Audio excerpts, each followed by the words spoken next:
ఇక్కడ శివలింగం ప్రతిరోజు ఒకప్పుడు పెరుగుతూ ఉండేదంటే నువ్వు నమ్ముతావా? ఇక్కడికి చాలాసార్లు వచ్చుంటా కానీ ఈ స్థల పురాణం గురించి నాకు పెద్దగా తెలియదురా. ఈ గుడి గురించి తెలుసుకోవాలంటే కొన్ని యుగాల వెనక్కి వెళ్ళాలి. ఎప్పుడు రావాలనిపించే గుడి ఇది, నాకు తెలుసుకోవాలని ఉందిరా.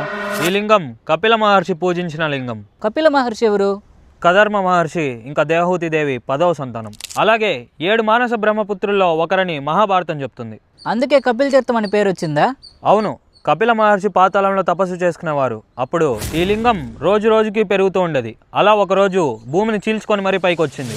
అప్పుడు బ్రహ్మదేవుడు ఆవు రూపంలో వచ్చి కాలు లింగంపై పెట్టి, మహాదేవ మీరు ఇంకా పెరగకండి అని చెప్పడంతో అలా చెప్పడంతో ఏం జరిగింది? పెరగటం ఆగిపోయింది. ఇప్పటికీ కూడా ఆ శివలింగంపై కాలిముద్రలు కనిపిస్తూ ఉంటాయి. ఆ కపిల మహర్షి తపస్సు వల్ల ఈశ్వరుడు వెలిశాడు కాబట్టి కపిలేశ్వర స్వామి అని అంటారా? మరి అక్కడున్న జలపాతం?